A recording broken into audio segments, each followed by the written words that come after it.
are huge every single time, especially when matchups are relatively similar at some weight classes as we move on here to 133. Ryder wins the first one. Gunnar Andrick, true freshman for the Mountaineers on the mat against Will Betancourt.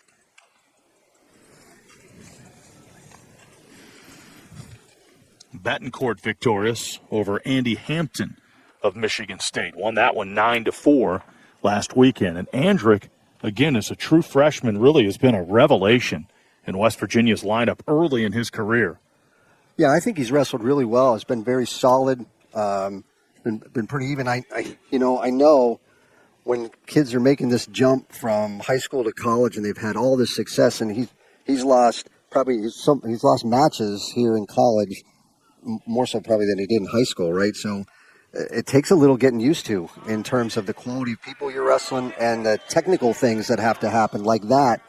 Just being a little bit up and getting Betancourt an opportunity for that double. First points of this one for Will Betancourt. Let's go across the way to Jared, who has Tyler Klinsky. Tyler Klinsky, congratulations on a huge win to start the duel off for the Bronx. You've beaten Strickenberger in the past. Since then, he's really had a lot of national success. How do you improve that, win even bigger this time in his own gym? Just keep going forward. Keep trying to score points. I'm in better shape. I'm in good shape. He was sucking air after the first period, so I smelt the blood in the water, and I just had to keep going. It was really a complete, it looked like a flip on the switch was turned on right there at the end of the first. What was going through your head there at the end of the period? Because it seems like you completely changed your demeanor and approach after that. Yeah, I gave up 2 back takedowns, coming out of my stance. Little things I got to work on, starting the match strong. But I knew if I kept getting my escape, didn't lay on bottom, and just kept trying to score, my attacks would come, and was successful. Yeah. Tyler, congratulations, and good luck the rest of the year. Thank you. Big smile there by Tyler Klinsky. He comes on the road and gets, again, a second consecutive win over a ranked wrestler. This one, Jet Strickenberger in the top 10. Oh, he wrestled a good match, and like he said, he could. You can feel somebody fade, right? I mean, you the intensity, where their strength, how they're fighting to stay in position or not. You can feel that a little bit, and he definitely noticed that, and that caused him to crank things up even more. And Betancourt with a 3-1 lead over the freshman Andrick, and Gunnar Andrick scores. Well, they gave him 3. We'll see whether that remains that way. He's got to take him back to the mat. It'd be good to see him. He's going to get called for stalling here.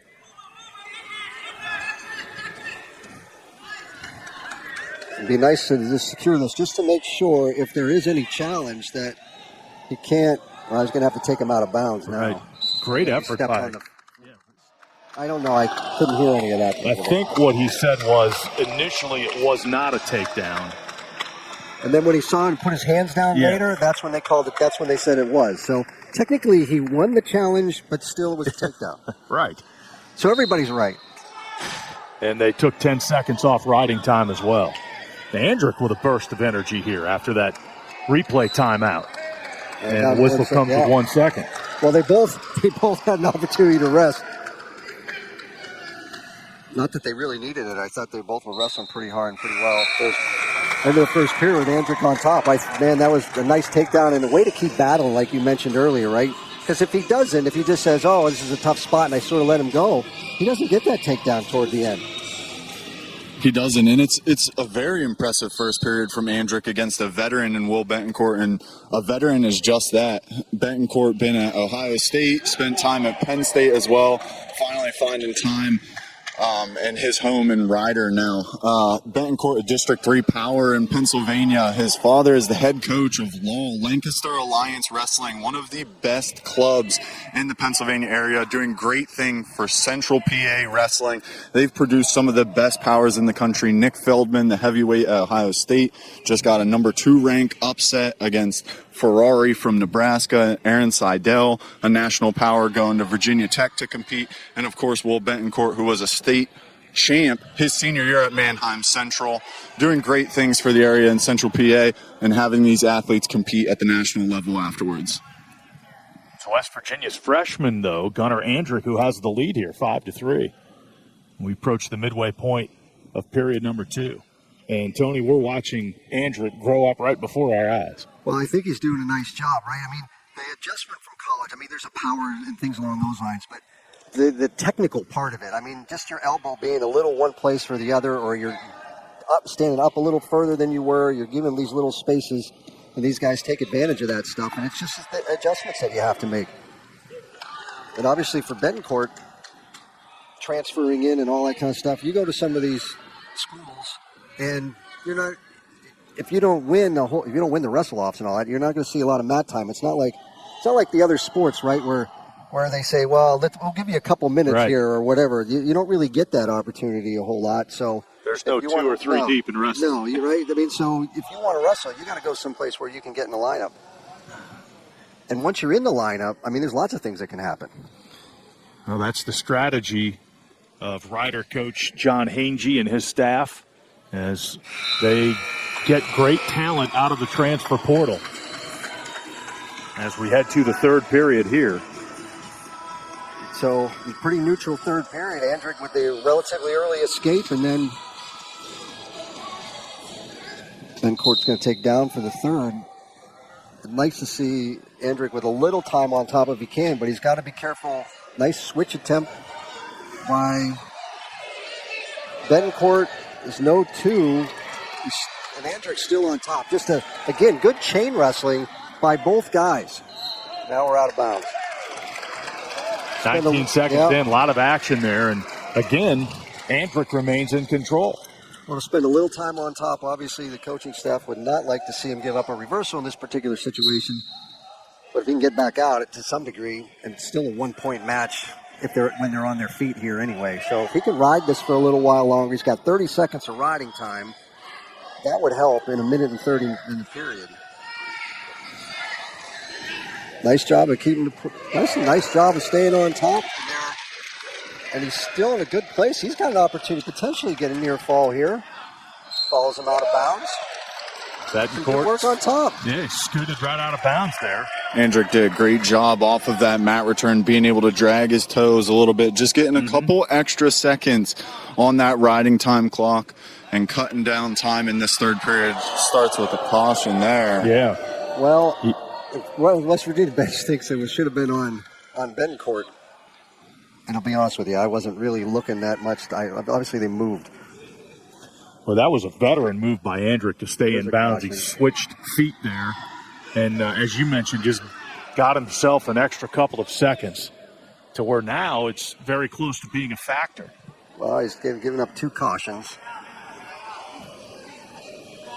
And he's saying he's moving, but I don't know. They always say that. And Andrick brings him back down. So that ride time, we're approaching 1 minute, guys. He's done a masterful job on top. Right? And there's a chance to really get some near fall again. Whoa. Nice job by our fans over there trying to keep them from hitting the floor. All right, 59 seconds left. Andrick leads 5-3, and the ride time is now a factor. This sprint here, Andrick doing a good job stopping it on top, staying calm and relaxed, able to get a full breakdown there. Betancourt trying to seal off, push those hips away, create the separation, and Andrick just getting that lock and getting a couple quick returns. And like Tony said, that chain wrestling, just putting some moves together. Getting close there, out of bounds, drags the toe. Betancourt looking for something. He's been up to his feet probably 5 or 6 times this period. What I want to be aware of here, though, is this because of potential caution on a false start, because this will be a third one if it happens, and it'll give Betancourt a chance to, give him a point, right? So now your advantage goes away. So really doing a great job. 30 seconds left in the period, and Andrick doing a great job on top riding. He's got 1:39 in riding time, 1:40. Is the potential to get called for stalling here. He's going to get warned for stalling. There's no doubt about that because he's going to stay on the leg, and there's going to be a warning. 14 seconds left in the match. He's up by 3. Tony, I have to say, I did not expect him staying on top this entire third period. Nor did I. But there's one guy who's got to watch he doesn't get warned for stalling again. Or he gives up a reversal. Well, be careful he doesn't get thrown on his back. Down to 3 seconds. What a job by Gunnar Andrick, the freshman, He rides out his opponent, Will Betancourt, the entire third period. The ride time point gets tacked on, and Andrick defeats Betancourt 6-3. And this is why you wrestle these matches, because on paper, you might look at it, these matches would be the exact opposite way, right? With Strickenberger potentially winning first, and then probably Andrick not winning to Betancourt, but flipped around 4-3.